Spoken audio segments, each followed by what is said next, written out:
नमस्कार, आदाब, सत श्री अकाल, राम राम भाई सभी को। और आज की वीडियो में बहुत कुछ इंपॉर्टेंट होने वाला है।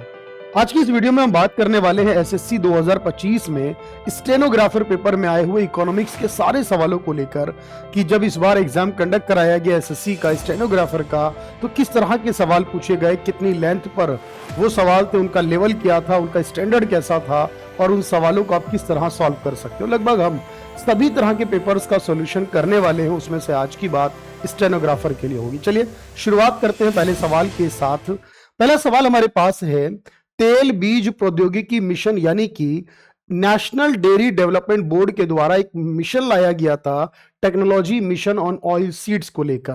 देखिए, ये मिशन की बात अगर हम करें तो याद रखिएगा 1986 के अंदर इस मिशन की शुरुआत की गई ताकि ऑयल सीड्स के प्रोडक्शन को हम बढ़ा सकें और साथ ही जो हमारा इंपोर्ट है बेसिकली हम उसको रिड्यूस कर सकें, हम डिपेंडेंसी को इंपोर्ट पर जो है वो कम कर सकें।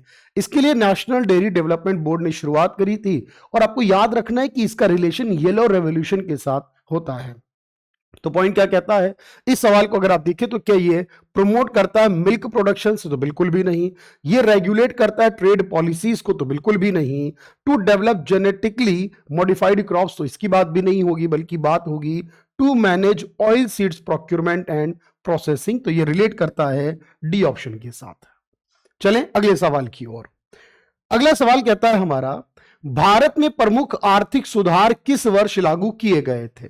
अब हमें याद रखना है कि सबसे इंपॉर्टेंट टॉपिक रहता है इकोनॉमिक्स के अंदर, और हम बात करते हैं एलपीजी को लेकर। लिबरलाइजेशन, प्राइवेटाइजेशन, ग्लोबलाइजेशन की बात होती है। इससे पहले की पॉलिसीज को हम एलक्यूपी कहते हैं, लाइसेंस कोटा परमिट कहते हैं। तो बेसिकली जो चेंज आया था, ये आया था 24 जुलाई 1991, जब देश के prime minister PV Narasimha Rao थे और finance minister doctor Manmohan Singh. उस समय इकोनॉमी में जो बदलाव किए गए, जो सुधार किए गए, इकोनॉमिक रिफॉर्म्स किए गए थे, उसी को हम नई आर्थिक नीति भी कहते हैं। तो आपको याद रखना है इस क्वेश्चन का राइट आंसर 1991 होने वाला है। चलिए अगले सवाल को देखिए। 1991 के आर्थिक सुधारों के बाद भारत में कृषि क्षेत्र में गिरावट का मुख्य निम्नलिखित में से कौन सा कारण था? यानी कि हमें यह बताना है कि कृषि क्षेत्र में जो गिरावट आई 1991 यानी आर्थिक सुधारों के बाद, उसके पीछे क्या प्रमुख कारण हो सकता है। सवाल को अगर आप देखेंगे ध्यान से तो आपको मिलेगा इस क्वेश्चन का राइट आंसर क्या होगा। देखिए, एक्चुअल में इसके पीछे एक बड़ा कारण जो आपको मिलेगा वो ये होगा, rising minimum support price for all crop, यानी इनके लिए न्यूनतम समर्थन मूल्य बढ़ा दिया गया। तो ऐसा कोई लॉजिक नहीं लगता है। Greater protection through higher import duties लगा दी गई, नहीं, बल्कि इंपोर्ट ड्यूटीज को कम किया गया था। उसके बाद में shift toward export oriented cash crop and reduce public investment. तो ये बात बिल्कुल सही है। क्यों? हम जानते हैं प्राइवेटाइजेशन का दौर शुरू हुआ, इसका मतलब प्राइवेट इन्वेस्टमेंट को तो बढ़ाया गया लेकिन पब्लिक इन्वेस्टमेंट यानी सरकारी इन्वेस्टमेंट को कम किया गया और स्पेशली उन चीजों को बढ़ावा दिया गया ग्लोबलाइजेशन के तहत जिन चीजों को हम एक्सपोर्ट कर सकते थे। इस वजह से जो भारत है उसमें प्रमुख रूप से कृषि में गिरावट देखी गई। पॉइंट क्लियर होना चाहिए बिल्कुल। चलिए भाई अगले सवाल को देखिएगा। विभिन्न देशों में हैप्पीनेस इंडेक्स हेतु आंकड़े एकत्र करने में प्रमुख कठिनाई क्या होती है? देखो, एक हैप्पीनेस इंडेक्स है जो हर साल रिलीज की जाती है और इसको बनाने का काम United nation sustainable development solution network नाम की संस्था का है। ये अलग अलग कंट्रीज में अलग अलग कंसेप्ट के पैरामीटर्स के बेस पर ये रिपोर्ट्स बनाते हैं अपनी, और ये बताते हैं कि बेसिकली यहां पर किस तरीके से हैप्पीनेस होगी। और अगर हम इंडिया की बात करें तो जनरली इंडिया का हैप्पीनेस में जो स्कोर है वो कम रहता है और इंडिया हमेशा रैंक में थोड़ा सा पीछे रहता है। लेकिन सवाल है कि इसमें सबसे बड़ी प्रॉब्लम्स आपके अकॉर्डिंग क्या हो सकती है? देखो, यहां पर यह हो सकता है कि जब हम पूरी दुनिया में ग्लोबली तौर पर इसको करते हैं तो यहां एक समस्या जनरेट हो सकती है कि इतनी सारी कंट्रीज हैं और हर कंट्रीज के अंदर जो मेथड होगा, जो सर्वे करने का तरीका होगा, वो बिल्कुल एक्यूरेट नहीं हो सकता, बिल्कुल सिमिलर भी नहीं हो सकता। उसमें थोड़ी सी समस्याएं या थोड़ा सा डिफरेंस हो सकता है। इसीलिए आप ये कहोगे कि सबसे बड़ी समस्या है कि वहां पर यूनिफॉर्म सर्वे मेथड्स होना चाहिए ग्लोबली, जो एक्चुअल में नहीं हो पाता। पॉइंट क्लियर है यहां तक? चलिए अगले पॉइंट को देखेंगे हम लोग। क्या कहता है सवाल में, what is the primary goal of the BIMSTEC free trade agreement? देखो बिम्स्टेक क्या है? बिम्स्टेक का मतलब है कि ये 7 ऑर्गेनाइज कंट्रीज का एक ग्रुप ऑर्गेनाइजेशन है जिसको हम bay of Bengal initiative multi sectoral technical and economic cooperation कहते हैं। इन कंट्रीज में इंडिया भी इंक्लूड होता है और बांग्लादेश की राजधानी ढाका के अंदर इसका हेड ऑफिस है। लेकिन सवाल है इनके बीच एक फ्री ट्रेड एग्रीमेंट हुआ है, यानी ये सारी कंट्रीज जो इस ग्रुप में आती हैं वो एक दूसरे के साथ ट्रेड करती हैं जिस पर वो टैक्सेस को बहुत मिनिमम लगाती हैं या नहीं लगाती। तो इसका एक्चुअल में मतलब क्या है? इसका मतलब यही है कि इन दोनों के बीच में, इन सारी कंट्रीज के बीच में जो व्यापार हो रहा है उसको इनहेंस किया जाए, इकोनॉमिक कोऑपरेशन को बढ़ाया जाए और इस पर लगने वाले टैक्स यानी जो ट्रेड बैरियर्स हैं हमारे उनको यहां कम किया जाए। तो इसका जो एक्चुअली मीनिंग यहां पर होगा वो होगा to reduce trade barriers and enhance economic cooperation. चलिए भाई अगले सवाल को देखें। अगला सवाल क्या कह रहा है? एससी और एसटी समुदाय के बीच उद्यमिता को बढ़ावा देने के लिए सरकार द्वारा कौन सी योजना शुरू की गई थी? देखो हमारे देश की सरकार ने 2016 अप्रैल मंथ के अंदर एक योजना शुरू करी थी जिसका नाम था स्टैंड अप इंडिया स्कीम।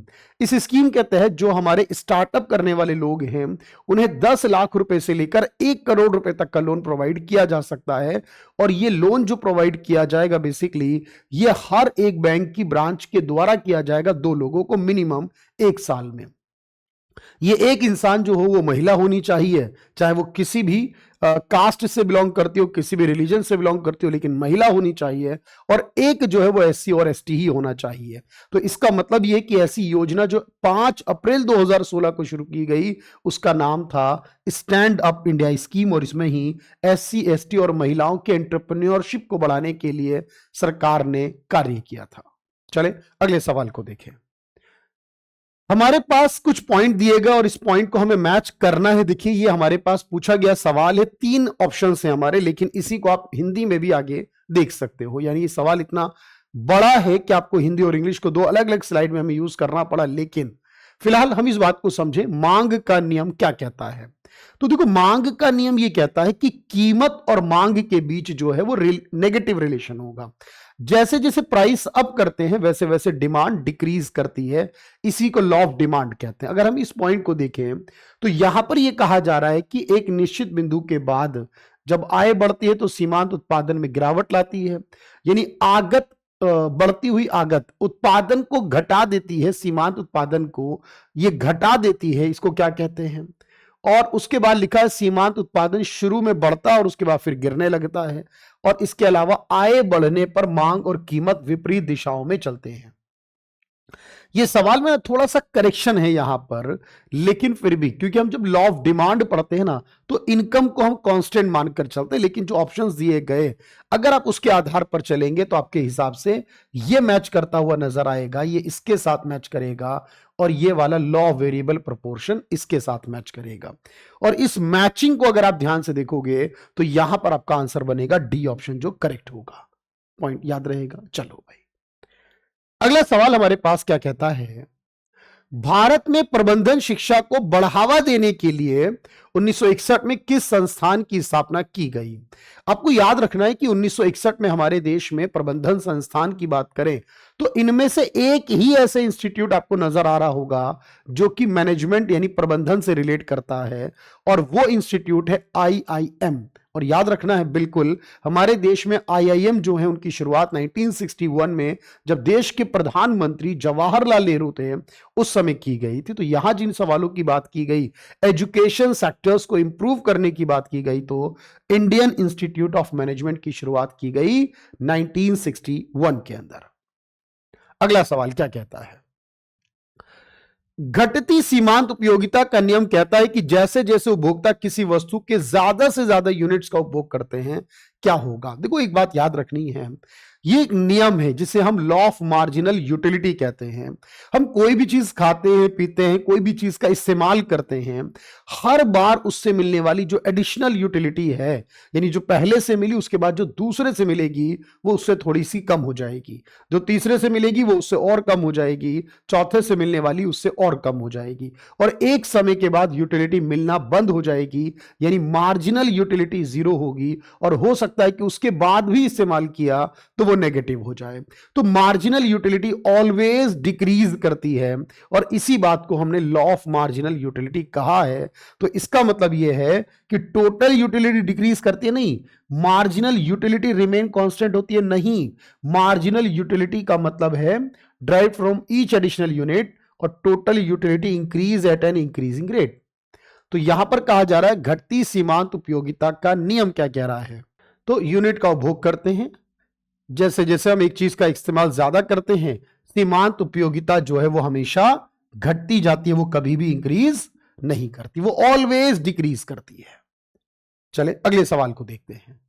कृषि क्षेत्र में उद्योग एवं सेवा क्षेत्र की ओर श्रमिकों के स्थानांतरण की प्रक्रिया को क्या कहते हैं। जब कृषि क्षेत्र से लोग उद्योग या सेवा क्षेत्र की ओर मूव करके जाते हैं, आपने देखा होगा लोग गांव से निकलकर शहरों की तरफ आते हैं और शहर में जाकर इंडस्ट्री में या किसी सर्विस सेक्टर में वो जॉब करना चाहते हैं, तो इसे क्या कहा जाएगा। तो देखो यहां पर जो वर्ड इस्तेमाल किया गया इसके लिए वो क्या होने वाला है, वो ऑक्यूपेशनल, क्योंकि उनका मेन मकसद ये नहीं है, बेसिकली वो डाइवर्सिफाई तो कर रहे हैं चीजों को। देखो एक सेक्टर से दूसरे में जाना वो डाइवर्सिफिकेशन होता है, और साथ में यहां पर क्या वो बिजनेस के पॉइंट ऑफ व्यू से जा रहे हैं, इसके अलावा उनके पीछे कोई और रीजन कोई और कारण नहीं है। तो इसके लिए हम वर्ड ना अर्बनाइजेशन नहीं करेंगे कि वो शहर ही जाएगा, वो कहीं भी जा सकता है, वो कृषि को छोड़ रहा है, वो ये नहीं कह रहा है कि वो अपने गांव को छोड़ रहा है। तो अर्बनाइजेशन नहीं है, वो इंडस्ट्रियलाइजेशन भी नहीं है यहां पर, क्योंकि सिर्फ इंडस्ट्री की ओर मूव नहीं कर रहा है वो, बल्कि वो किसी और साइड जा रहा है, चाहे वो इंडस्ट्री हो या सर्विस सेक्टर। तो हम इसे कहते हैं ऑक्यूपेशनल डाइवर्सिफिकेशन, डाइवर्सिफाई होना। चले अगले सवाल को देखें। निम्नलिखित में कौन सा 2024 तक महारत्न कंपनी नहीं है। अब देखो क्योंकि सवाल 2024 के आधार पर पूछा गया, तो हमें एक बात याद रखनी है कि हमारे देश में 14 कंपनियां ऐसी हैं जो महारत्ना कैटेगरी में आती हैं, और ये सारी कंपनीज जो हैं ये सारी लिमिटेड होती हैं। और इनमें से अगर मैं बात करूं तो national thermal power corporation limited ये भी है, oil and natural gas ONGC कहते ये भी होगी, steel authority of India limited कहते ये भी होगी, लेकिन हिंदुस्तान कॉपर लिमिटेड ना 2024 तक थी और ना ही अभी है इसके अंदर, यानी कि ये अभी महारत्ना कैटेगरी में नहीं आती। लेटेस्ट महारत्ना कैटेगरी में आने वाली कंपनीज में हिंदुस्तान एरोनॉटिक्स लिमिटेड यानी HAL शामिल हुई थी। तो इसीलिए यह आंसर होगा इसका, महारत्ना नहीं है। अगला सवाल है, भारत में विदेशी बैंकों के प्रवेश को लेकर समिति ने क्या सिफारिश की थी। कौन सी समिति की बात चल रही है। तो देखो यहां पर आपको एक लॉजिक याद रखना है, बात चल रही है बैंकिंग रिफॉर्म्स जो 91 में हुए थे। 1991 में बैंकिंग सुधार किए गए, जिसके अध्यक्ष थे M नरसिम्हन, जो RBI के पूर्व गवर्नर थे। उन्होंने जो सिफारिशें की थी उन सिफारिशों की बात इस सवाल में वो कर रहा है। तो क्या कहा गया था उनके द्वारा, इसको सोचना है पहले कि विदेशी बैंकों पर बैन लगा दीजिए। अगर उन्होंने ऐसा कहा होता तो आज भारत में विदेशी बैंक नहीं होते, लेकिन अभी तो हैं और बहुत सारे हैं, एक या दो नहीं है, लगभग 44 फॉरेन बैंक्स इंडिया में ऑपरेट कर रहे हैं। या ये कहना कि उन्होंने रिस्ट्रिक्ट किया हो अर्बन एरियाज में बैंक को लाने के लिए, तो ये भी नहीं है। अलाउ कराओ foreign banks to operate freely, वो बिल्कुल फ्रीली ऑपरेट कर सकें, या फिर encourage foreign banks to expand operations in India. तो आपको इसके पीछे जो संभावना लगती है वो क्या होगी, तो मेरी संभावना ये है कि वो ऑलरेडी अलाउड थे और उनसे कहा गया वो और ज्यादा इसके अंदर ऑपरेशन करें और साथ में इंडिया के अंदर अपनी ब्रांचेस को एक्सपेंड करें। ये इसका राइट आंसर है। चलें भाई अगले सवाल को देखें। अर्थशास्त्र में अवसर लागत की अवधारणा से क्या तात्पर्य होता है। देखो जब हम अर्थशास्त्र पढ़ते हैं तो हम हमेशा यह बात करते हैं कि इकोनॉमिक्स का मेनली मीनिंग है चॉइस करना, यानी दो अल्टरनेट में से एक का सिलेक्शन करना और दूसरे को सेक्रीफाइस करना, क्योंकि आप दोनों को सेलेक्ट नहीं कर सकते, आपके पास संसाधन सीमित हैं और इच्छाएं असीमित हैं। जिस अल्टरनेट को हम छोड़ देते हैं उस ऑल्टरनेट को ही हमने अवसर लागत का नाम दिया है। तो इसका मतलब यह है the value of next best alternate. तो जब आप कोई चॉइस करते हो और जिस नेक्स्ट बेस्ट ऑल्टरनेट को आप छोड़ देते हो उसी को आप अर्थशास्त्र में अवसर लागत का नाम दोगे। पॉइंट क्लियर होना चाहिए। चले अगला सवाल क्या है। भारत में हरित क्रांति का सर्वप्रथम लाभ किस राज्य को प्राप्त हुआ था? तो भारत में जब हम हरित क्रांति का जिक्र करते हैं और उसके लाभों की बात करते हैं, शुरुआत जो इसकी हुई है वो पंजाब, हरियाणा और वेस्टर्न उत्तर प्रदेश यानी यूपी से हुई है। लेकिन अब क्योंकि इस सवाल में किसी एक को आंसर मानना है तो सबसे ज्यादा और सबसे पहले जिसको लाभ मिला था ग्रीन रेवोल्यूशन का, जब MS Swaminathan, father of green revolution India में, उन्होंने शुरुआत करी, इसमें हाई यील्ड वैरायटी सीड की शुरुआत करी, तो ये सबसे ज्यादा फायदा पंजाब स्टेट को हुआ था। बाकी स्टेट्स में हरियाणा भी होगा और वेस्टर्न यूपी भी होगा। निम्नलिखित में कौन सा कथन सही है या है? देखो इस सवाल की लेंथ आपको बता रही है कि सवाल इतना आसान नहीं होने वाला है। इस सवाल को जरा ध्यान से समझिएगा। A bank's main liability is the deposit it hold. एक बैंक की लाइबिलिटी होती है कि जो पैसा उसने डिपॉजिट किया है वो। और दूसरा सवाल है open market operation involve buying and selling government bonds. अब यहां पर दो चीजें आपको समझनी है। जब हम कोई भी पैसा बैंक में डिपॉजिट करते हैं, कोई भी कस्टमर, तो जिसने जमा किया होता है उसके लिए तो वो एसेट्स होती है, लेकिन जिसके पास जमा किया है उसके लिए लाइबिलिटी है। तो ये कहना कि बैंक के लिए लाइबिलिटी होगी, ये बात बिल्कुल दुरुस्त है, बिल्कुल सही है। स्टेटमेंट नंबर 1 ठीक है। और दूसरी बात ये कि हां हम ये कहते हैं कि खुले बाजार का मतलब ही होता है, ओपन मार्केट का मतलब ही होता है हमारे पास कि हमने बाय और सेल करना है गवर्नमेंट सिक्योरिटीज को, ये बात भी ठीक है। और तीसरी स्टेटमेंट ये है कि जो बैंक रेट है वो रेट है जिस पर RBI किसी कमर्शियल बैंक को उधार देता है, तो ये बात भी ठीक है। इसका मतलब हमारी तीनों स्टेटमेंट करेक्ट है, इस केस में कोई गलत नहीं है। लेकिन सवाल इतना लेंदी है कि फील ही नहीं होता, ये स्टेनोग्राफर में पूछा गया है। आप देख सकते हैं शिफ्ट 2 में आया है, 6 अगस्त 2025 को पूछा गया था ये। और इस सवाल को करने के लिए आपको प्रॉपर नॉलेज होने की आवश्यकता है।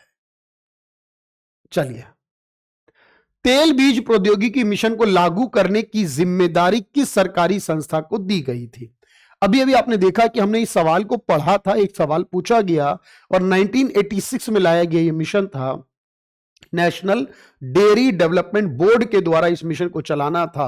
अब आपके पास सवाल ये कि कॉमर्स में आता होगा या एग्रीकल्चर में, तो संभावना बिल्कुल सही जाएगी कब? जब आप बात करेंगे कृषि मंत्रालय की, क्योंकि ये ऑयल सीड जो तिलहन की हम बात कर रहे हैं, येलो रेवोल्यूशन की बात कर रहे हैं, ये कृषि मंत्रालय से ही जुड़ा हुआ है।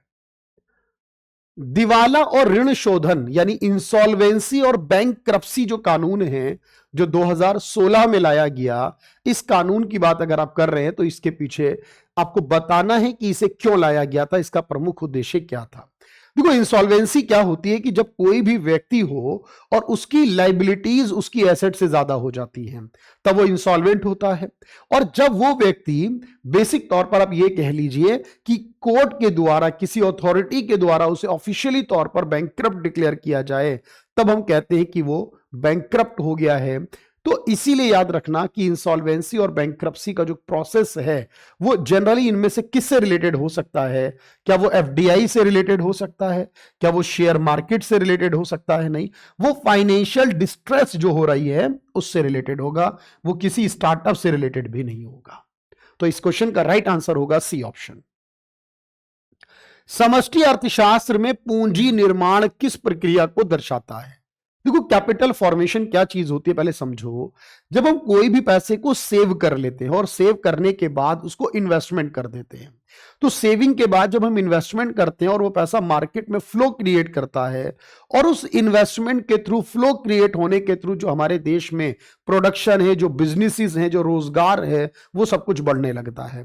और इसी से देश का डेवलपमेंट, देश का विकास होता है। तो देश के डेवलपमेंट के लिए जरूरी है कि लोग सेविंग करें और सेविंग को इन्वेस्टमेंट में कन्वर्ट करें। तो यहां पर इस सवाल में अगर आप देखो तो पूंजी निर्माण की जो बात कह रहा हूं मैं, कैपिटल फॉर्मेशन की जो मैं बात कर रहा हूं, ये किससे रिलेट करता है? ये है ग्रोथ करना, प्रोडक्शन से रिलेटेड हो, साथ में क्या कि इन्वेस्टमेंट को बढ़ाया जा सके।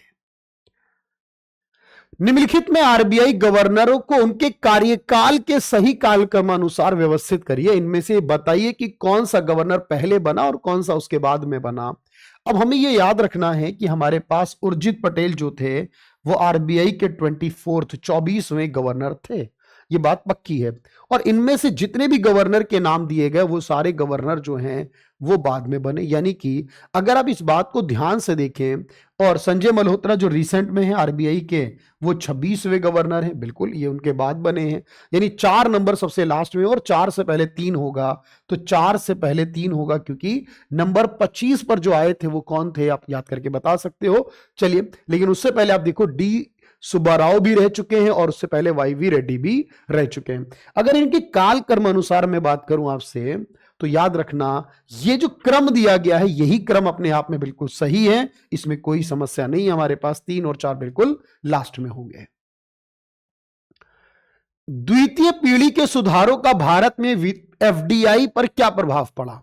देखो, द्वितीय पीढ़ी के सुधार हम कहते हैं 96-97 में, फर्स्ट जनरेशन तो 91 में हम मानते हैं, उसके बाद 96-97 में हुए फिर से। अब आप सोचो कि एफडीआई क्या हुआ है भाई। आज के समय में एफडीआई घट तो नहीं रहा है, ये बात तो क्लियर है कि एफडीआई में गिरावट आती हो ऐसा नहीं होता है, इसका कोई प्रभाव ना पड़ता हो ऐसा भी नहीं होता है। आप ये कहें कि विदेशी कंपनियों को भारत में आने पर प्रतिबंध लगा दिया गया हो, ऐसा भी नहीं होता है। हम ये कहते हैं इसमें और ज्यादा सुधार किया गया और इसको बढ़ावा दिया गया, क्योंकि जितना सुधार किया जाएगा, बढ़ावा दिया जाएगा, एफडीआई उतनी इंक्रीज होगी, और यही ग्लोबलाइजेशन की पहचान है। पॉइंट क्लियर है भाई?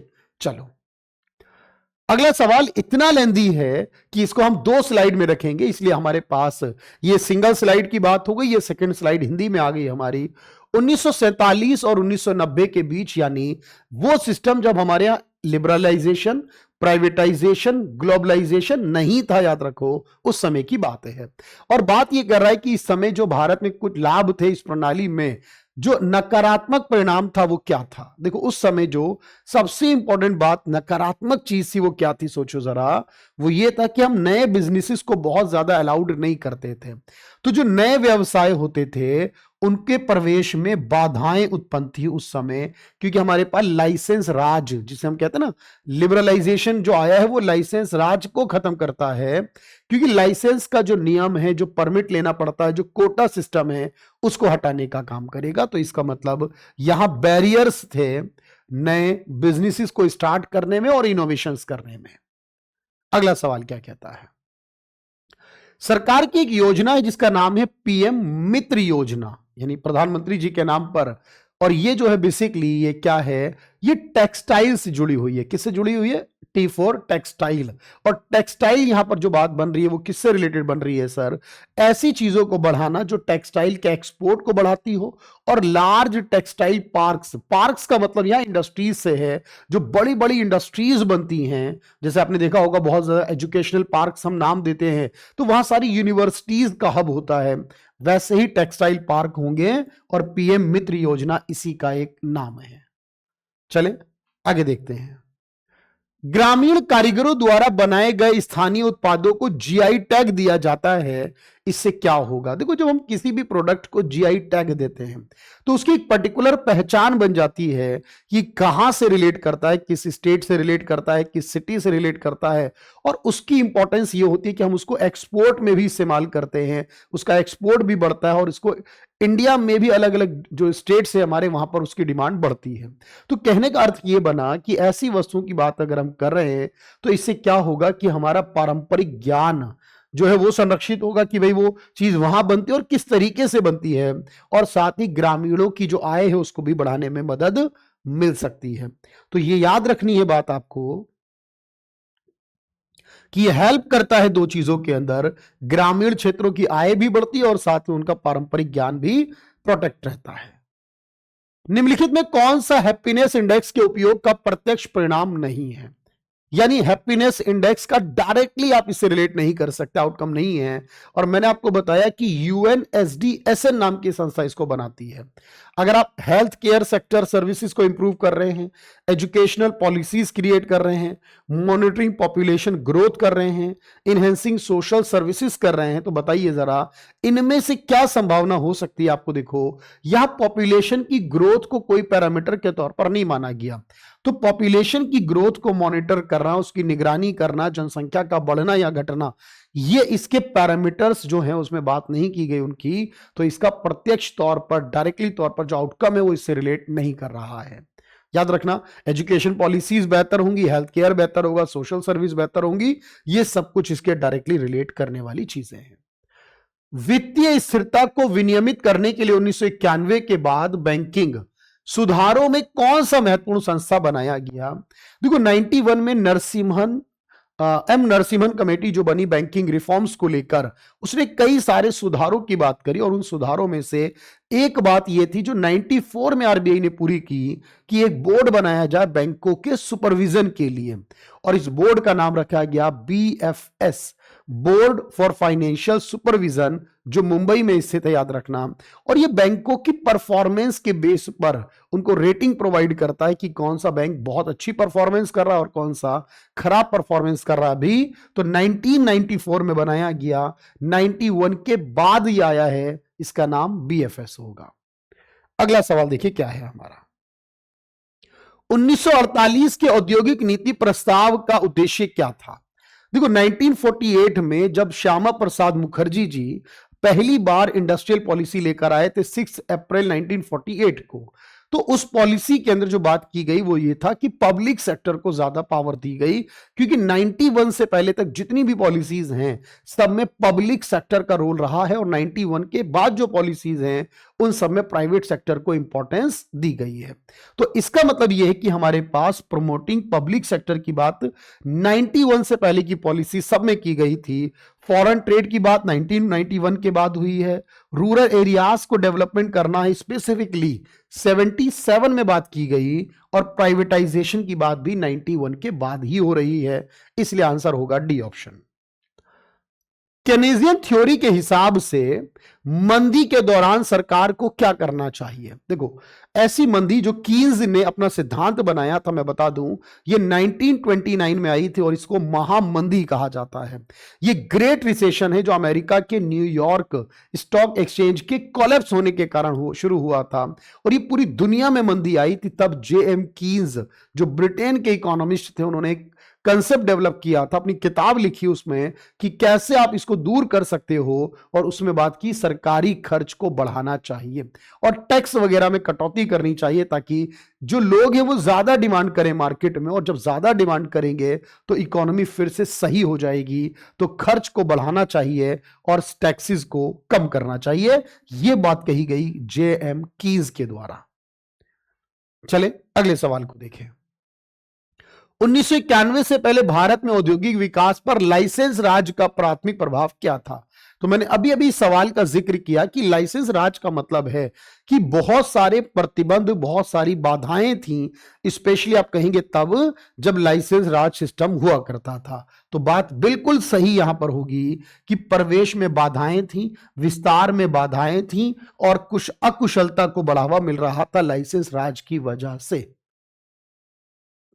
अगला सवाल क्या कह रहा है, देखो निम्नलिखित में कौन सा सरकार की राजकोषीय नीति के प्राथमिक उद्देश्य का सबसे अच्छा वर्णन है। अब यहां पर बात हम कर रहे हैं राजकोषीय नीति के प्राथमिक उद्देश्य की, और इसके सबसे अच्छे वर्णन की बात कर रहे हैं। देखो ये सरकार द्वारा बनाए गए बजट को ही कहा जाता है, और जब हम बजट की बात करेंगे तो बजट में क्या होगा, सरकार का व्यय होगा, सरकार टैक्स लगाती है, सरकार उधार लेती है, सरकार डिसइन्वेस्टमेंट करती है। तो जहां बात हो रही है फिस्कल पॉलिसी की, इसका मतलब आंसर होगा सी ऑप्शन। यहां पर बात टैक्स की होगी और साथ ही बात होगी बाकी चीजों को लेकर कि किस तरह सरकार अपनी स्पेंडिंग्स करती है। किस दशक में भारत में जनसंख्या वृद्धि दर नकारात्मक रही थी। ये एक ही बार ऐसा हुआ है कि भारत में जो जनगणनाएं हुई आज तक वो 15 कंप्लीट हो चुकी है, उनमें से 1911 से लेकर 1921 के बीच में जो जनसंख्या वृद्धि की दर रही वो नेगेटिव रही थी। यानी 1911 की जनगणना में जब ये पता चला, ये 7वीं जनगणना थी माफ कीजिए, ये सिक्स सेंसस, छठी जनगणना थी और 1921 की, और इसीलिए इस वर्ष को हमने ईयर ऑफ ग्रेट डिवाइड का नाम भी दिया हुआ है। ये एक बार ऐसा रहा कि नकारात्मक थी। आकांक्षी जिला कार्यक्रम निम्नलिखित में पर केंद्रित है। देखो, आकांक्षी जिला का मतलब होता है जो ऐसे जिले जो अपने आप को बेहतर बना रहे हैं, लगातार डेवलपमेंट हो रहा है जिन एरियाज के अंदर, जिन जिलों के अंदर हम उनको एस्पिरेशनल डिस्ट्रिक्ट्स के अंदर रखते हैं और उनको बेहतर करने के लिए डिफरेंट प्रोग्राम्स चलाते हैं। तो यहां पर जो बात आ रही है वो क्या है, वो डेवलपमेंट से रिलेटेड होनी चाहिए। याद रखो, अगर बात डेवलपमेंट से रिलेटेड है, उन एरियाज, उन जिलों के अंदर जो अनडेवलप्ड हैं, तो उन जिलों को डेवलप्ड करना ही एस्पिरेशनल डिस्ट्रिक्ट प्रोग्राम का काम होगा। नीचे दिए गए कथनों को पढ़कर जवाब देना है आपको अच्छे से, और सवाल क्या कह रहा है। छठी पंचवर्षीय योजना का मुख्य उद्देश्य विभिन्न योजनाओं के माध्यम से आय में वृद्धि करना और आधुनिकीकरण करना था, यानी मॉडर्नाइजेशन को लेकर आना था 6 5 ईयर प्लान में। क्या यह सही है? तो यह बिल्कुल सही है। याद रखो, 6 प्लान को लेकर कथन 1 सही है। तीसरी योजना में युद्ध हुआ। आपको याद रखना है कि एक बार चीन के साथ, एक बार पाकिस्तान के साथ, बात सही है। रुपये का अवमूल्यन की बात शुरू हुई, यह बात भी सही है। 66 में सेकंड टाइम था जब भारत की रुपए की वैल्यू को कम किया गया, और खाद्य संकट भी आया था। यह कथन भी बिल्कुल सही है, और सही कथन पूछे इसलिए हमारा answer both statement are correct होगा, 1 और 2। ठीक है भाई, चलिए। नरसिम्हन समिति द्वितीय, द्वितीय का मतलब है नरसिम्हन कमेटी, जो बैंकिंग सुधारों के लिए दूसरी बार बनाई गई 1998 में, उसका जिक्र हो रहा है यहां पर। उसने क्या कहा, reduce lending by public sector banks, की पब्लिक सेक्टर बैंक्स जो है उनकी लेंडिंग्स कम कर दें, वो ऋण देना कम कर दें। सरकारी बैंकों में सरकारी स्वामित्व को बढ़ा दिया जाए, तो बिल्कुल भी नहीं, क्योंकि सरकारी स्वामित्व तो लगातार कम करने की बात चल रही थी। मर्ज and consolidate public sector bank, privatise all public sector, तो ऐसा भी नहीं कहा कि सारे प्राइवेट कर दो, आज भी देश में सरकारी है, लेकिन यहां जो संभावना बन रही है आपके पास, जो संभावना ज्यादा है वो ये है, इन्होंने कहा था कि बहुत सारे बैंक जो हैं, जो छोटे बैंक हैं, जो लॉस में हैं या बहुत मिनिमम प्रॉफिट अर्न कर रहे हैं, ऐसे बैंकों को मर्ज कर लो, कंसोलिडेट कर लो और बड़े सरकारी बैंकों में कन्वर्ट कर लो, जैसा कि हमारे इंडिया में कंटिन्यूअसली हो रहा है। अगला सवाल देखिए क्या कहता है, निम्नलिखित में कौन सा अर्थशास्त्र में दुर्लभता की समस्या को सबसे अच्छी तरह से दर्शाता है। तो यहां बात की गई स्केयरसिटी प्रॉब्लम्स की, इकोनॉमिक्स के अंदर जो सबसे अच्छी तरह से दर्शाती है वो कौन सी होगी। दुर्लभता का मतलब है संसाधनों की कमी, स्केयरसिटी ऑफ रिसोर्सेज या लिमिटेड रिसोर्सेज। तो आप कहेंगे हमारे पास जो वांट्स हैं वो तो अनलिमिटेड है, लेकिन रिसोर्स जो है वो अनलिमिटेड नहीं है। रिसोर्स अनलिमिटेड है और वांट्स अनलिमिटेड है, ये बात बिल्कुल सही है। तो रिसोर्स लिमिटेड है और वांट्स अनलिमिटेड है। चलें अगले सवाल को देखते हैं। कम जीपीआई स्कोर क्या दर्शाता है। यहां पर जो बात आ रही है वो जीपीआई की हो रही है, और जीपीआई क्या है अपने आप में, देखो एक इंडेक्स लाई जाती है और ये ग्लोबल इस लेवल पर होने वाली एक पीस इंडेक्स, शांति सूचकांक है, जिसमें हमेशा स्कैंडिनेवियन कंट्री जो हमारे पास है, नॉर्वे, डेनमार्क और स्वीडन वगैरह, फिनलैंड, ये हमेशा टॉप पर रहते हैं, आइसलैंड। लेकिन अगर हम बात करें यहां पर जितना स्कोर कम होगा, इसका मतलब क्या है। पहली बात देखो, इन सवालों को देखकर आपको यह अंदाजा होना चाहिए कि इसमें पीस वर्ड एक ही जगह पर आया है बस, और वो ऑप्शन 1 है। इसके अलावा तो बाकी मिलिट्री की बात हो रही है, वॉर की बात, एनवायरमेंट की बात, जबकि ये टॉपिक ही है जो है वो है ग्लोबल पीस इंडेक्स के बारे में। अगले सवाल को देखें और जल्दी से बताएं क्या आंसर हो सकता है भाई।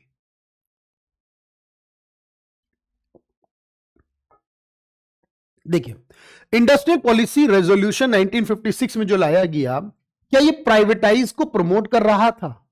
आपको याद रखें 91 से पहले कोई भी प्राइवेटाइज को प्रमोट नहीं कर रहा। ये बात तो क्लियर हो गई कि 91 से पहले प्राइवेटाइज की बात हुई ही नहीं थी। ठीक है भाई, ये बात क्लियर है।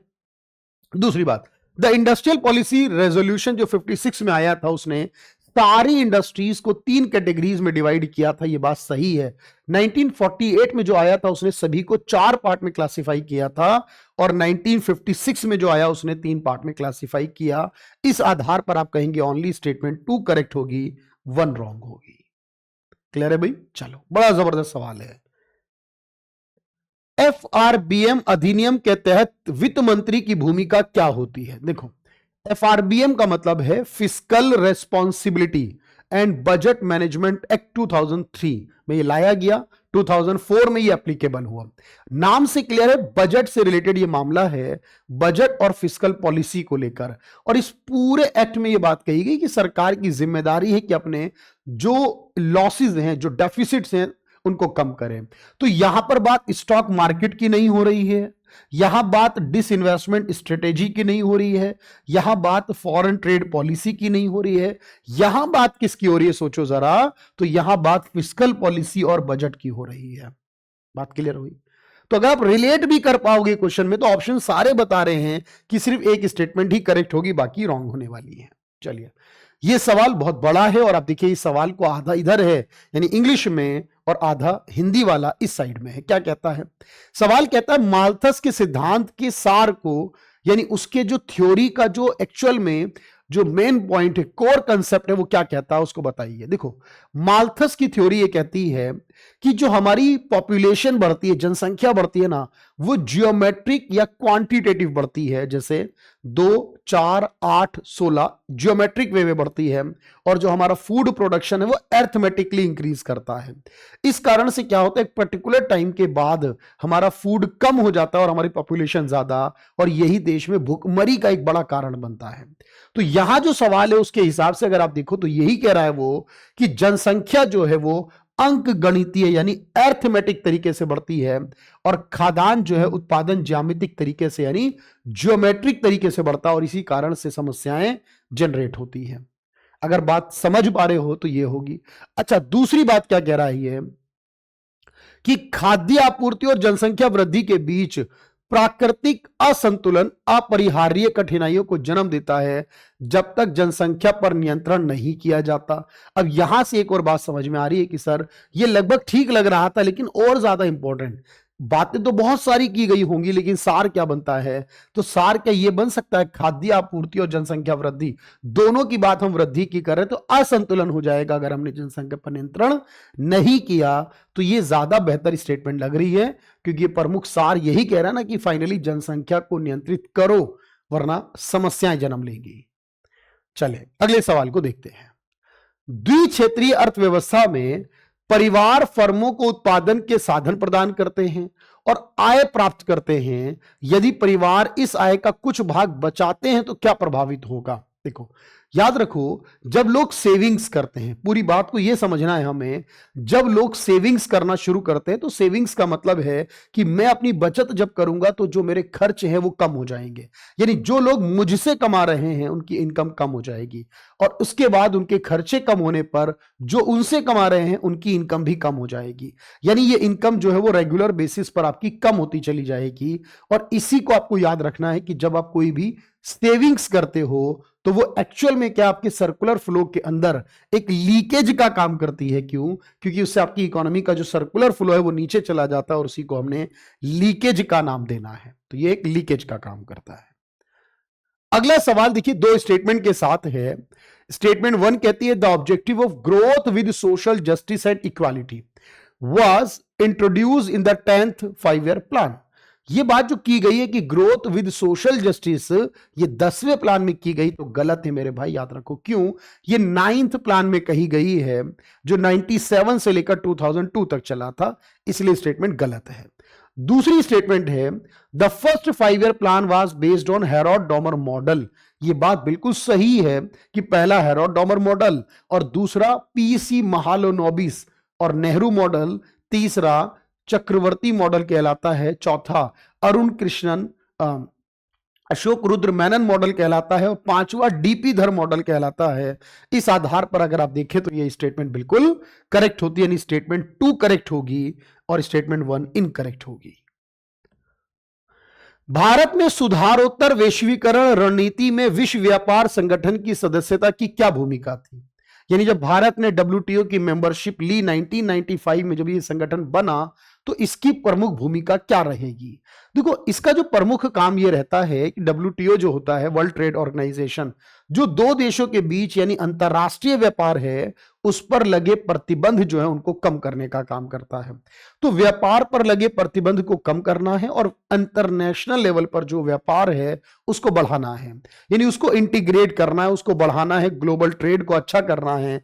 तो इससे क्या हुआ, जब हम डब्ल्यूटीओ के मेंबर बन गए तो हम और ज्यादा डिप, यहां पर जो बात लिखी गई है एकीकरण करने के बारे में जो सवाल दिया गया है वो डीपनिंग से है, डिपेंडेंट से नहीं है।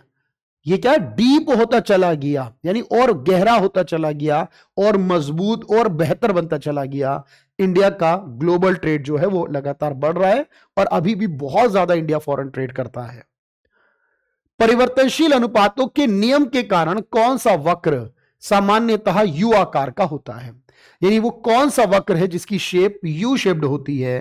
देखो, कई सारे कर्व की शेप्ड यू आकार में आती है और इनमें से अगर मैं बात करूं तो एवरेज फिक्स्ड कॉस्ट की कर्व यू आकार नहीं होती, इस वाले कॉस्ट की कर्व इस तरीके से डाउनवर्ड होती है। एवरेज वेरिएबल कॉस्ट की बात करें तो इसका यू शेप्ड होता है, टोटल फिक्स्ड कॉस्ट की बात करें तो इसका इस तरह होगा, और मार्जिनल रेवेन्यू की बात करें तो ये इस तरह का हो सकता है और इसके अलावा ये इस तरह का भी हो सकता है, पर यू आकार तो नहीं होगा। तो यू आकार इनमें से सिर्फ होगा एवरेज वेरिएबल कॉस्ट का। ध्यान रहेगी इतनी बात। चलिए, 1991 के बाद भारत में व्यापार नीति में सुधार किए गए जब, तो पूंजीगत वस्तुओं के आयात को किस प्रकार प्रभावित किया गया? जब हम पूंजीगत वस्तुओं के आयात की बात करते हैं प्रभावित करने की, तो आपको पता है इसका एक्सपोर्ट बढ़ा होगा लगातार और इंपोर्ट भी साथ चल रहा होगा। लेकिन याद रखना इसमें क्या, हमने सारी कैपिटल इंपोर्ट्स को बैन कर दिया होगा? तो नहीं, हमने तो इसको बढ़ावा दिया है उसके बाद में। तो आप कहोगे linked capital imports only to foreign companies, केवल विदेशी कंपनियों को टैरिफ कम कर दिए गए होंगे और लाइसेंस सिस्टम हटा दिया गया होगा। यही बात सही है, क्योंकि प्रतिबंध को हटा दिया हमने, इसका मतलब टैक्स और टैरिफ जो है वो कम कर दिए गए। 43 का आंसर बी करेक्ट होगा। निम्नलिखित में कौन सा किसी देश में सुख मापने का एक लाभ है? बताइए। जब आप किसी भी देश में सुख को माप रहे हैं तो सुख का पैरामीटर क्या? हैप्पीनेस की बात फिर से आ रही है यहां पर। तो हैप्पीनेस कैसे हो सकती है? सोचिए, जब हम ये कहते हैं चुनाव से कोई मतलब नहीं है, चुनाव का रिजल्ट जो आ रहा है वो हैप्पीनेस में काउंट नहीं होगा। जब हम कह रहे हैं कि क्राइम रेट कम हो जाए बेसिक तौर पर, तो ये खुशहाली का कंसेप्ट नहीं बनता है। सवाल यहां खुशहाली को लेकर है। खुशहाली कब होगी? जब लोगों को लगे, सिटीजन्स को लगे कि उनका वेलफेयर, उनकी वेलबीइंग हो रही है, नागरिक मानसिक तौर पर, भावनात्मक तौर पर उनको लगे उनकी भलाई हो रही है, तब समझेंगे कि वो खुश हैं। तो खुश होने का मतलब यह है, सिर्फ आंकड़ों में सुधार हो रहे हैं देश में, आंकड़ों के सुधार से नहीं है, खुशी होती है इंटरनली, इमोशनली। तो सी ऑप्शन करेक्ट रखेंगे हम। हमारे पास क्वेश्चन में देखो मैचिंग करने को दिया गया है, और मैचिंग करने वाले इस सवाल में क्या है, हमारे पास महारत्ना है, नवरत्ना है और उसके अलावा एक मिनी रत्ना है।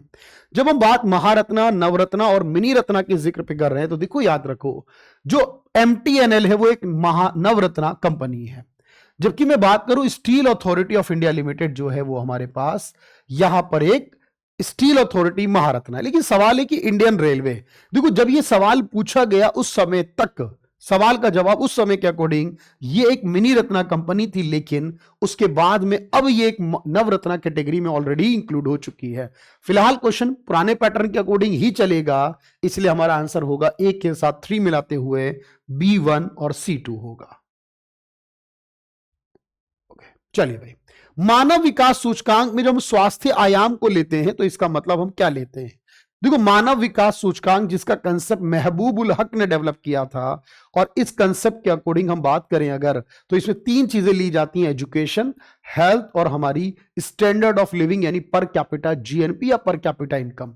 और यहां हेल्थ का मतलब होता है जो हमारी लाइफ एक्सपेक्टेंसी है बर्थ के समय, कि एक इंसान औसतन कितने वक्त जीवित रहेगा, कितने वर्ष जीवित रहेगा, उसी को हमने हेल्थ पैरामीटर के तौर पर इस्तेमाल करना है।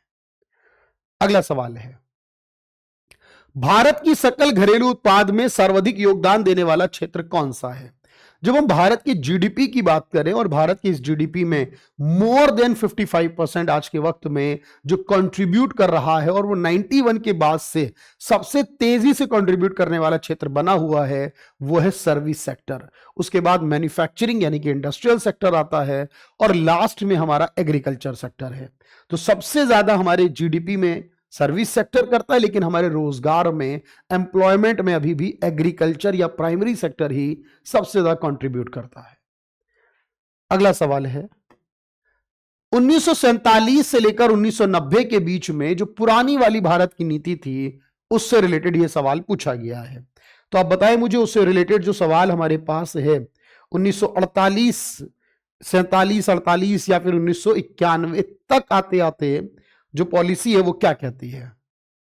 देखो, उस समय तक हम ये कोशिश करते थे कि इनवर्ड लुकिंग हो, मतलब हम देश के अंदर ही रहना पसंद करते थे, फॉरेन ट्रेड नहीं करते थे, एक्सपोर्ट इंपोर्ट नहीं करते थे और कोशिश करते थे अपनी प्रोटेक्ट किया जाए डोमेस्टिक इंडस्ट्रीज को। क्या करा जाए? तो ये इनवर्ड लुकिंग स्ट्रेटेजी जो कहती है अपने देश की ही कंपनीज को प्रोटेक्ट करिए, ज्यादा कंपनीज को, क्योंकि 91 से हमने कंपटीशन को बढ़ाना शुरू करा, फॉरेन ट्रेड को बढ़ाना शुरू करा, प्राइवेटाइज को बढ़ाना शुरू करा, बैरियर्स को हटाना शुरू कर दिया और साथ ही लाइसेंसिंग सिस्टम को इजी कर दिया। ये सब कुछ हुआ है अगर आप देखें ध्यान से, एक्सपोर्ट ओरिएंटेड की बात हो रही है, इंपोर्ट पॉलिसी को लिबरल करने की बात हो रही है, फ्री ट्रेड करना, ये सब कुछ 91 के बाद है। 91 से पहले जो था वो ए ऑप्शन करेक्ट होगा। अगला सवाल है एडम स्मिथ ने इनविजिबल हैंड जो वर्ड है वो किससे रिलेट कहा है, यानी इनकी एक बुक भी है बेसिकली, उसका नाम है इनविजिबल हैंड्स। और इसमें इनविजिबल जो माना गया है यानी जो ऐसी चीज, ऐसी पावर, ऐसी शक्ति इकोनॉमिक्स में जो ऑपरेट करती है लेकिन नजर नहीं आती, वो है बाजार। क्योंकि बाजार जो होता है वो डिसाइड करता है कि प्राइस क्या होंगे, सप्लाई, प्रोडक्शन कितना होगा, सप्लाई, डिमांड, एवरीथिंग, सब कुछ बाजार डिसाइड करता है। यानी सरकार का कोई रोल नहीं है, क्योंकि इन्होंने सरकार को यहां पर माना है कि इकोनॉमिक्स के अंदर उनका कोई कंट्रोल नहीं है, उनका कोई रोल नहीं है। तो जहां सब कुछ मार्केट करती हो अपने हिसाब से, उसको इन्होंने इनविजिबल हैंड का नाम दिया है। अगला सवाल है भारत में 1947 से 1990 के बीच लागू किए गए भूमि सुधारों पर विचार करना है और उस समय क्या करा गया था। तो याद रखो, यहां पर यह कहा गया था कि जो हमारे देश में बहुत सारी जमीन जो अलग अलग बिखरी हुई थी, जब देश की प्रधानमंत्री इंदिरा गांधी थी उस दौर में भी, तो उस जमीनों को क्या करा गया था, एक जगह पर जोड़ा गया था और उसको जोड़ने के साथ में वर्क किया गया। किसानों की रक्षा करना जरूरी है, तो जो लैंड ऑनरशिप है उसको कंसंट्रेशन जो था, उसमें बहुत सारे लोगों के पास जमीन थी, यानी कुछ लोगों के पास बहुत बड़े लेवल पे जमीन का पैमाना था, पैरामीटर था, वो चेंज किया गया और किसानों के हितों की बात की गई स्पेसिफिक तौर पर, इसीलिए भूमि में सुधार किए गए थे। 1991 में किस प्रमुख सुधार ने विशेष रूप से सार्वजनिक क्षेत्र के उद्यमों की अकुशलता को संबोधित किया और उत्पादन प्रतिस्पर्धा को बढ़ावा दिया? तो आपको याद रखना है ऐसा कैसे हुआ। तो क्या हुआ 91 के अंदर, सोचिए, हमें पता है कि हमारे जो सरकारी क्षेत्र थे उनमें जो इंडस्ट्रीज आती थी वो सारी अकुशल थी, यानी इनसफिशिएंटली वर्क कर रही थी, इनएफिशिएंटली वर्क कर रही थी। तो हमने इसके लिए प्रोसेस क्या अपनाया था कि हमने ऐसे पीएसयूज को प्राइवेट करना शुरू करा, क्योंकि प्राइवेटाइजेशन हुआ 91 के अंदर। यहां पर एक सवाल है वॉलेंट्री व्हीकल फ्लीट मॉडर्नाइजेशन, यानी ये यहां पर बात व्हीकल यानी वाहन से रिलेटेड है, जो एक्चुअल में डायरेक्टली तौर पर इकोनॉमिक्स का पार्ट नहीं है। तो ये एक जनरल क्वेश्चन हो सकता है, एक जीके का सवाल हो सकता है, करंट पर बेस्ड, ठीक है, इसको आप छोड़ सकते हैं, यानी अलग से कर सकते हैं। जॉन मेनार्ड कीन्स के अनुसार मंदी के दौरान सबसे प्रभावशाली उपकरण क्या है? हमने अभी अभी इस सवाल की बात ऑलरेडी की है। देखो, यह सवाल एक बार फिर पूछ लिया गया कि जब सरकारी खर्च को बढ़ाया जाए और टैक्सेस को कम किया जाए, यानी यहां बात जो हो रही है वो पब्लिक सेविंग को बढ़ाने की नहीं हो रही है, प्राइवेट इन्वेस्टमेंट कम करने की भी नहीं हो रही है, यहां सरकारी एक्सपेंडिचर को बढ़ाने की बात हो रही है। इससे मंदी की समस्या को दूर किया जा सकता है। पीएम गति शक्ति राष्ट्रीय मास्टर योजना लाई गई है जो, और पीएम गति शक्ति का जो यहां अर्थ है वो किससे रिलेट करता है, सोचिए। यहां पर कनेक्टिविटी के बारे में बात हो रही है, जो अलग अलग क्षेत्र में हमारी कनेक्टिविटी है उसमें हमारे पास जो शक्ति है, पीएम शक्ति के नाम से जो प्रोग्राम चलाए गए वो है मल्टी मॉडल कनेक्टिविटी स्कीम। याद रहेगा। चलिए, एफआरबीएम, फिर से वही शब्द आपको याद रखना है। बजट की बात हो रही है, फिस्कल पॉलिसी की बात हो रही है, सरकार की बात होगी, टैक्स होगा, खर्च होगा, उधार होगा, डिसइन्वेस्टमेंट होगा। तो यहां पर बात क्या कह रहा है, ये कह रहा है एफआरबीएम कानून सरकारी उधारी को कम करना चाहिए। फॉरेन ट्रेड की बात इसमें बिल्कुल नहीं है, फिस्कल डेफिसिट बढ़ाने की बात नहीं है, प्राइवेट सेक्टर इन्वेस्टमेंट की बात नहीं है। इसमें बात है सरकार को अब उधार लेना कम करना चाहिए और अपने डेफिसिट को घटाना चाहिए, कम करना चाहिए। तो रिड्यूस करना है गवर्नमेंट बोरोइंग्स को।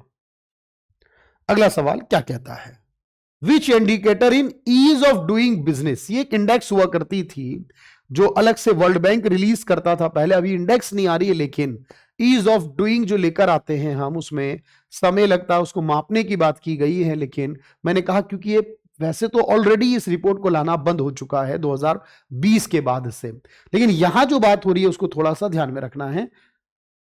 तो बात किससे रिलेटेड हो रही है, तो बात हो रही है अगर हमें इस तरह के विवादों को हल करने में जो समय लगता है उसको मापना है, तो हमें देखना पड़ता है कि हम अपने कॉन्ट्रैक्ट्स जो हो रहे हैं उनको कितने टाइम में एनफोर्स कर रहे हैं, क्योंकि जितने ज्यादा टाइम में एनफोर्स होंगे हमारी प्रॉब्लम का सॉल्यूशन भी फिर उतने ही ज्यादा टाइम में होगा। इसलिए बी ऑप्शन है। सवाल की लेंथ, ये स्टेनोग्राफर के सवाल हैं सारे के सारे। अब सोचिए ये सवाल पूछे गए हमसे और उसका इतना बड़ा इम्पैक्ट, अब देखिए यहां पर भी है और फिर उसके बाद स्टेटमेंट यहां पर भी है, लेकिन स्टेटमेंट है 1956 की पॉलिसी को लेकर। और मैंने बताया क्या इसमें प्राइवेट को बढ़ाया था, बिल्कुल भी नहीं। क्या सरकारी के हस्तक्षेप को कम करने की जिक्र किया गया, बिल्कुल भी नहीं। क्या इसमें 3 कैटेगरी में डिवाइड किया गया था, तो जी बिल्कुल हां। आपको याद है शेड्यूल ए, शेड्यूल बी और शेड्यूल सी, यानी इनको 3 कैटेगरीज में डिवाइड किया गया था। तो पॉइंट क्लियर रहना चाहिए आपको। तो यहां जो बात हो रही है वो 3 कैटेगरीज में डिवाइड करने की चल रही है, जो 1956 में हुआ था, और ये पीसी महालनोबिस लेकर आए थे, याद रखना। यदि किसी देश की कंपनी बोर्ड में महिलाओं के समान प्रतिनिधित्व को अनिवार्य किया जाए तो जीजीजीआर में सुधार होता है। जीजीजीआर का कौन सा आयाम अधिक सीधे तौर पर प्रभावित होता है? देखो यहां पर जो बात हो रही है ना, वो जेंडर गैप को लेकर हो रही है। किसकी हो? जेंडर को लेकर हो रही है, जेंडर गैप से related global gender gap report है ये अपने आप में। और हम ये कहेंगे कि अगर इस बोर्ड में महिलाएं आ रही हैं, ये शिक्षा की बात नहीं है, ये हेल्थ की बात नहीं है, ये पॉलिटिक्स की बात नहीं, ये किसकी बात है? सर महिलाओं का आना ये बता रहा है उस बोर्ड में हमारा इकोनॉमिक पार्टिसिपेशन हो रहा है, महिलाओं को भी अपॉर्चुनिटी मिल रही है, महिलाएं भी पार्टिसिपेट कर रही हैं। और जीजीजीआर है ग्लोबल जेंडर गैप रिपोर्ट के नाम से। सवाल है पीएम मित्र योजना, बात आ रही है मित्र में क्या है? T4 टेक्सटाइल, तो इसका मतलब बड़े टेक्सटाइल पार्क बनाना है। मिनिस्ट्री ऑफ टेक्सटाइल के अंदर ये सब कुछ आता है और इसका काम है कि हमारे देश में जो भी टेक्सटाइल हैं उन सब चीजों को बेहतर करने का काम करना। तो क्या लगता है देखो इस केस में, तो ये बात बिल्कुल सही लगती है कि सर टेक्सटाइल की बात हो रही है, बात मिनिस्ट्री ऑफ टेक्सटाइल ही के अंतर्गत होगी और यहां पर इसको प्रमोट करने को लेकर है। तो ये सारी ही बातें लगभग सही हैं। सी ऑप्शन आपका करेक्ट हो जाएगा। आयुष्मान भारत योजना का मुख्य उद्देश्य क्या है? 2018 में लाई गई ये योजना है आयुष्मान भारत, जिसको हमने प्रधानमंत्री जन आरोग्य योजना कहा है, जिसमें प्रति वर्ष प्रति परिवार को 5 लाख रुपए का मेडिकल कवर दिया जाता है। तो गरीबों को जो हेल्थ इंश्योरेंस दिया गया है 5 लाख रुपए पर फैमिली पर ईयर का, यही है प्रधानमंत्री जन आरोग्य योजना। एक फैक्ट्री में 50 लाख मूल्य की मशीन खरीदती है, वर्ष के अंत में मूल्यह्रास 5 लाख है, फर्म द्वारा किया गया शुद्ध निवेश कितना होगा? अब देखो यहां पर उन्हें 50 लाख रुपए की मशीन खरीदी और वर्ष के अंत में 5 लाख रुपए उसकी वैल्यू रिड्यूस हो गई, घट गई। इसका मतलब क्या है मेरे भाई? अब लास्ट में जो बची है वो 45 लाख रुपए हो गई, क्योंकि डेप्रिसिएशन जो मूल्यह्रास कहलाता है वो लगातार रिड्यूस करता है और ये रिड्यूस समय के साथ होता है। टूट और फूट के साथ भी हो सकता है। तो अब आप सोचकर बता दीजिए कि इसमें कितना आंसर होगा। That is 45 lakh. 1991 के बाद किस नीति सुधार का लक्ष्य बैंकिंग प्रणाली की प्रतिस्पर्धा और दक्षता में सुधार करना था? 1991 के बाद बैंकिंग से जुड़ा मामला क्या हो सकता है? बैंकिंग में क्या विदेशी बैंकों को आना बंद कर दिया, या विदेशी डीरेगुलेट कर दिया गया पूरी तरह से मार्केट को? पीडीएस इसमें तो होता ही नहीं है। पीडीएस जो होता है ये होता है अनाज बांटना, गेहूं और चावल देना गरीबों को सस्ते दाम पर, उसकी बात तो नहीं हो रही है यहां पर। ठीक है, उन रिफॉर्म्स की बात भी नहीं हो रही है।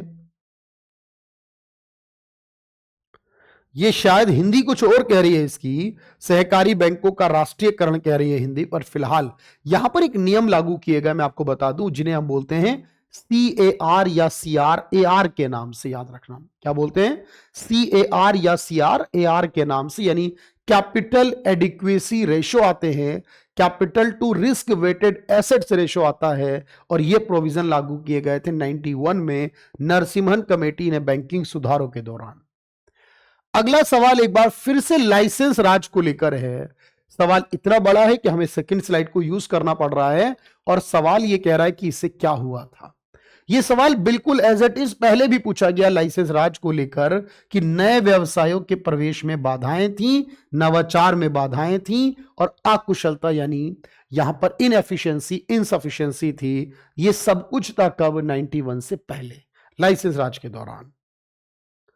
सकल राष्ट्रीय उत्पाद जीएनपी की सही व्याख्या करें तो क्या होगी? देखो, जीडीपी होता है देश के अंदर की गई इनकम, और जीएनपी होता है देश के सभी नागरिकों के द्वारा की गई इनकम, चाहे देश में हो या विदेश में हो, देश के नागरिकों द्वारा कमाई गई इनकम। तो अगर मैं जीएनपी कहता हूं तो इसका मतलब वो इनकम जो भारतीयों ने कमाई, चाहे देश में कमाई चाहे विदेश में, क्योंकि एन का मतलब है नेशनल, वो कहीं भी हो सकती है, और डोमेस्टिक का मतलब होता है सिर्फ देश के अंदर, बाहर नहीं होना चाहिए। फिर वो कोई भी कमाता लेकिन देश के अंदर होनी चाहिए थी। तो जो देश के अंदर होती है वो जीडीपी होती है, और जो कहीं भी हो लेकिन नागरिकों द्वारा होती है वो जीएनपी। सवाल जीएनपी का है तो आंसर बी करेक्ट होगा। अगला सवाल क्या कहता है? 1947 और 1990 के बीच में एक बार फिर सवाल है, और आपको याद होगा हमने इस बारे में फिर बात करी।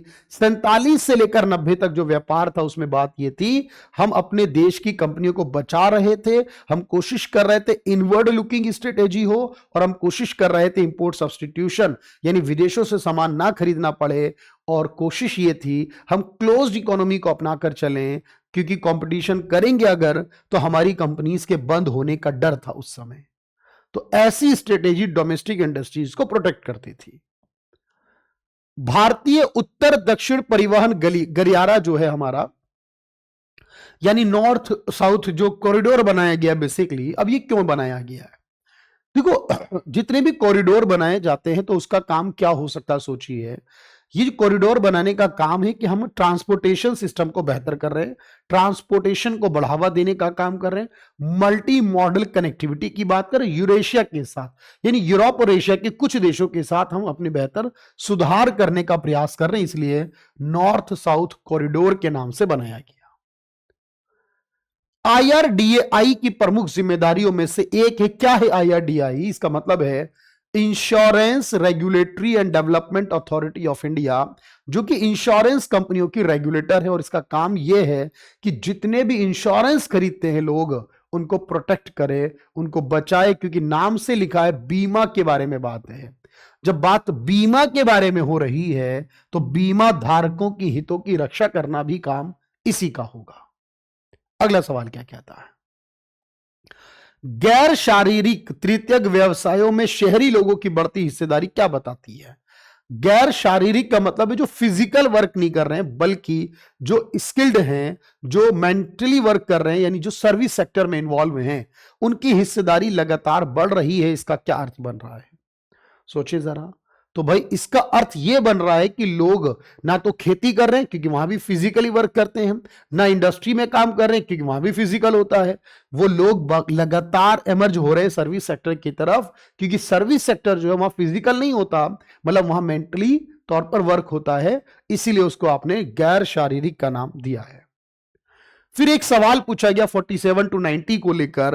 हर सेट में देखो सवाल हैं, और यहां बात एक बार फिर से वही है कि इसमें क्या कहा गया था कि हमें अपने लक्ष्यों को पूरा करना है, और यह कहा गया उस समय कि सरकारी हस्तक्षेप तो जरूरी है। तो सवाल यह पूछा है कि उस समय क्या कहा गया था इस सवाल को लेकर। तो देखिए जरा ध्यान से कि सरकारी क्षेत्र बहुत जरूरी है। भाई उस समय यही मानते थे ना, 91 में आके माना है कि नहीं प्राइवेट करना होगा। तो हम ये मानते थे कि सभी चीजों को नियंत्रित करने के लिए सरकारी क्षेत्र एक उपकरण है, सरकारी क्षेत्र एक बहुत जरूरी है। ये नहीं होगा तो फिर हम अपने जो लक्ष्य हैं, सामाजिक लक्ष्य, उनको पूरा नहीं कर पाएंगे। तब तक हमारी विचारधारा में सरकारी क्षेत्र की भूमिका सबसे अधिक थी। यही तर्क था इसके पीछे। 1991 के बाद राजकोषीय अनुशासन सुधार, यानी बात वही है, फिस्कल में जो रिफॉर्म्स आए, जो चेंज आए थे, रिफॉर्म्स आए थे फिस्कल डिसिप्लिन में, क्योंकि लगभग हर चीज में रिफॉर्म्स हुए 91 के बाद। तो धीरे धीरे क्या करना शुरू करा, तो इन्होंने ये कोशिश करी कि राज्यों को भी कहा जाए कि वो अपने नियमों का पालन करें, कहा जाए कि राज्य अपने स्वायत्त ऑटोनोमस हो जाए टैक्स के मामले में, और उनको लेकर बात की गई। यहां पर ध्यान रखना, तो बात हम ये कह रहे हैं कि राज्यों को भी अपने नियमों का, अपने लक्ष्यों का पालन करना होगा। सिर्फ केंद्र सरकार पर ही यह नियम लागू नहीं होता है, यह नियम राज्य सरकारों पर भी होता है। और याद रखो, 3.5% से ज्यादा फिस्कल डेफिसिट किसी भी स्टेट का नहीं होना चाहिए किसी वर्ष में। यह कंसेप्ट जो है वो इसी के बाद लाया गया था। निम्नलिखित में कौन सी योजना किसानों को सीधे उनके बैंक खाते में वार्षिक आय सहायता देती है, जिसमें 6,000 रुपए वार्षिक मिलते हैं, 2-2 हजार रुपए करके 3 बार आते हैं साल में, 4-4 महीने के गैप पर। इसका नाम है प्रधानमंत्री किसान सम्मान निधि योजना, जिसे आप पीएम किसान योजना भी कह सकते हो। अगला सवाल क्या कहता है, भारत में व्यापार नीति सुधार में आयात और निर्यात पर प्रतिबंध की बात की गई। इसको हटा दिया गया जब हमने सुधार करने शुरू करे थे। व्यापार नीति सुधार ने घरेलू निर्माताओं को समर्थन के लिए लाइसेंस में वृद्धि कर दी। अब एक बात सोचिए कि बात सुधार की हो रही है, सुधार के बाद क्या लाइसेंस में वृद्धि हुई होगी? क्या लगता है आपको सुधार के बाद लाइसेंस में वृद्धि हुई? तो हम ये कह सकते हैं सुधार के बाद लाइसेंस में वृद्धि नहीं, भाई लाइसेंस हटाए गए, और सुधार के बाद हां जो प्रतिबंध थे उन्हें हटाया गया। सिर्फ 1 नंबर सही है, लेकिन 2 नंबर गलत है। भाई अगर आपने कंसेप्ट को पकड़ लिया एक बार, तो कोई भी सवाल हो आपका वो गलत नहीं होगा, बिल्कुल ठीक और सॉल्व होने वाला। आपसे याद रखिएगा, क्या उत्पादन किया जाए, इस बात का निर्णय जब अर्थशास्त्र में हम लेते हैं तो इसका क्या अर्थ बनता है। तो जब हम ये कहते हैं ना क्या करा जाए, इसका मतलब है हम किस प्रकार की गुड्स को लें, क्या करें, किस प्रकार की गुड्स को ले, किस प्रकार की वस्तु का उत्पादन करें, कैपिटल गुड्स करें, कंज्यूमर गुड्स करें, कितनी क्वांटिटी में करें, यह है क्या उत्पादन किया जाए। प्रवासन यानी माइग्रेशन जो होता है, माइग्रेशन हम देखते हैं कि एक देश के लोगों का दूसरे देश जाना, एक राज्य का दूसरे राज्य में जाना। और ये जो अकुशल ग्रामीण प्रवासी हैं उनके बारे में सवाल पूछ रहा है कि प्रवासन का क्या कारण होता है, लोगों का जाना, लोग प्रवासन क्यों करते हैं।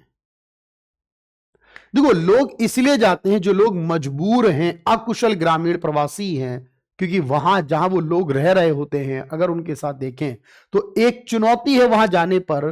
क्योंकि आप देखें कि हम हमेशा ये कहते हैं ना, बिहार के लोग लगातार हर जगह लगभग पलायन करते हैं, और हर जगह उनको बहुत गंदी नजरों से देखा जाता है। गंदी नजरों का मतलब बहुत चीप उनको मान लिया जाता है, उनको मान लिया जाता है कि इनका शोषण कर लिया जाए, बहुत आसान है, ये कोई आवाज नहीं उठाएंगे। और हमेशा उनको देखिए कि लोग, मतलब एक तरीके से बिहारी कहना ही अपने आप में गाली बन जाता है उसके लिए। तो जो एक्सप्लोटेशन हो रहा है ना, ये सबसे बड़ी चुनौती है, क्योंकि प्रवासी श्रमिकों का शोषण बहुत होता है। जब आप कहीं और जाकर रहते हो ना, तो आपके अंदर थोड़ा सा चेंज आ जाता है, और वो चेंज यही है कि आप वहां पर शोषण को भी सहन करना शुरू कर देते हो। ये इंपॉर्टेंट है इसमें चुनौती के तौर पर। आंगनवाड़ी और पोषण 2 से जुड़ा एक मामला है, ये आंगनवाड़ी की बात हो रही है। तो आंगनवाड़ी में क्या होता है, सोचिए, बच्चों को खाना दिया जाता है, बच्चों को पढ़ाया जाता है, और उसके आसपास जो महिलाएं हैं, जो गर्भवती महिलाएं हैं, जिन्होंने अभी बच्चों को जन्म दिया, उन महिलाओं के लिए भी यहां काम होता है, याद रखो। तो यहां चाइल्ड केयर और वुमेन्स की बात होती है, उनको न्यूट्रिशन देने की बात है। तो यह काम पोषण योजना के द्वारा किया जाता है। 1950 और 1990 के दौरान भारत की जो औद्योगिक नीति थी उसकी आलोचना क्या थी? उस समय की आलोचना क्या थी कि हमने उस समय में नवाचार में बहुत परेशानियां बना रखी थी, कुछ नया क्रिएट नहीं होने दे रहे थे। उस समय हमें बाजार में इनसफिशिएंसी चल रही थी और हमारे उद्योगों में तो कोई प्रतिस्पर्धा तो विदेशों से होती है ना, वो नहीं थी, याद रखो। तो हम कहेंगे उस समय बहुत ज्यादा इनएफिशिएंसी बनी हुई थी, ये इसलिए चेंज करनी पड़ी। भारत में मौद्रिक नीति रेपो दर का अर्थ क्या है बताओ? रेपो दर ये होती है जिस पर आरबीआई किसी बैंक को लोन देता है शॉर्ट टर्म के लिए। अगर कंडीशन दी गई है शॉर्ट टर्म तो आएगा आंसर, अदरवाइज तो इतना ही याद रखो। रेपो दर का क्या अर्थ है? वह दर जिस पे वाणिज्यिक बैंक आरबीआई से उधार लेते हैं। बैंक आरबीआई से लेते हैं, उसी को हमने रेपो रेट कहा। तो ये आज की इस वीडियो में इतना ही है। ये सभी 77 क्वेश्चन जो हमने डिस्कस किए ये इस साल 2025 के स्टेनोग्राफर में पूछे गए इकोनॉमिक सेगमेंट के सवाल हैं और इनमें हर एक सवाल को आपने देखा कि कितने डिटेल में हमने सीखा भी और समझा भी है कि आंसर करने के लिए क्या जरूरी होता है। कंसेप्ट की क्लियरिटी सबसे पहली जरूरी है। अगर वो क्लियर नहीं तो आपके पास ऑप्शंस कुछ भी आ जाएं, आप उसमें कंफ्यूज ही रहोगे। कंफ्यूजन का सॉल्यूशन है कि आप उसके लिए बेहतर तरीके से इकोनॉमिक्स के कंसेप्ट को सीखो। वो सीख गए, सब कुछ बढ़िया हो जाएगा। तो चलिए आज की इस वीडियो में इतना ही है। बाकी वीडियोस लेकर आएंगे आप लोगों के लिए, हर एक एग्जाम के प्रीवियस ईयर क्वेश्चंस का सॉल्यूशन देखेंगे ताकि हमारे एग्जाम की तैयारी बेहतर हो सके। Thank you everyone, thank you so much.